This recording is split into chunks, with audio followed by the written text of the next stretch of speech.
देखिए, इसमें मैं इतना कहना चाहूँगा कि इसकी बाकायदे जांच हो। जांच, क्योंकि ऐसा कोई व्यक्ति इसमें न फंस जाए कि जो केवल और केवल उसका केवल एक पॉलिटिकल तरीके से उसको फंसा दिया जाए, उसको एक दुश्मनीवश फंसाया जाए।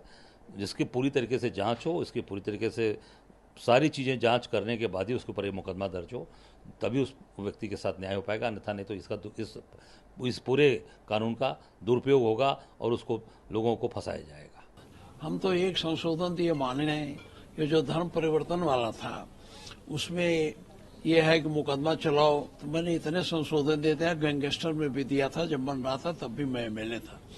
मैंने उसमें ये दिया कि भाई जो मुकदमा छूट जाए, जिसको आप चलाना चाहते हैं, जेल भेजना चाहते हैं, तो उसमें प्राविधान कर दो कि जो आदमी मुकदमा चलाएगा चार्जशीट, उसको जो है 1 साल की सजा हो जाएगी मुकदमा चला के। तो हमको समझाने लगे 82 में है, ये है, वो है, यही सब जाओ। धर्मांतरण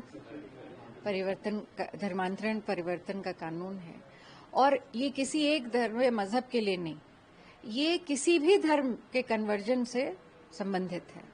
और ये नया कानून नहीं है, ये पहले भी था। अब केवल उसमें उसकी सजा जो है वो बढ़ाई गई है। जैसे पहले ये 2 से 5 साल और 7 साल की सजाएं थी, अब इसमें आजीवन कारावास तक की सजा कर दी गई।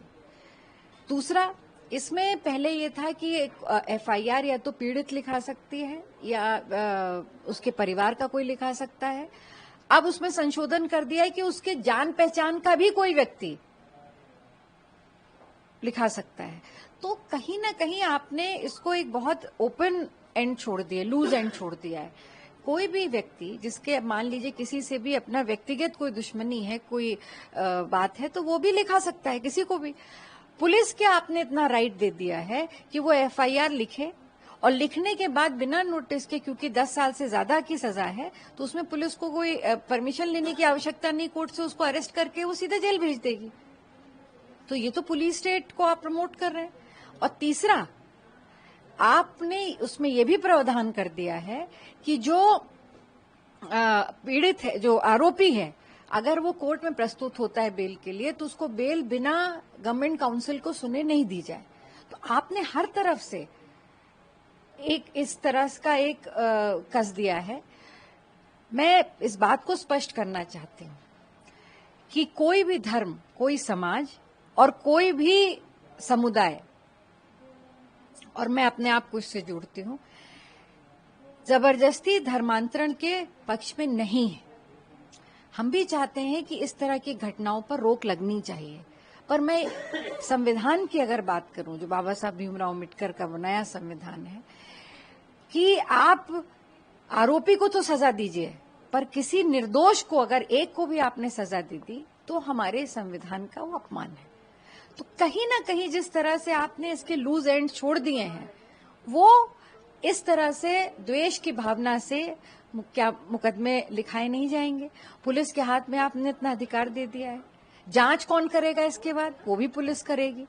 तो पूरी तरह से ये पुलिस स्टेट और पुलिस को एनफोर्स करके मजबूत करने का ये कानून आपने दे दिया है। सरकार ये भूल गई कि आज वो सत्ता में है, पुलिस उसके कहने से काम कर लेगी, राजनीतिक लाभ के लिए काम करा सकती है। पर कल को किसी और की सत्ता होगी तो क्या इसका दुरुपयोग और नहीं बढ़ जाएगा? धर्मांतरण को लेकर के जो विधेयक लाए हैं उसमें आजन्म कारावास की सजा करी गई है। इसका दुरुपयोग होगा और फर्जी लोगों को इसे बंद करा जाएगा, पुलिस को अधिकार मिल जाएगा। पुलिस इस कानून के तहत वसूली करने का काम करेगी और फर्जी लोगों को बंद करने का डर दिखा करके वसूली करने का काम करेगी। ये अध्यादेश जो लाया गया है ये पूर्ण रूप से अनुचित है और इसकी कोई आवश्यकता नहीं थी।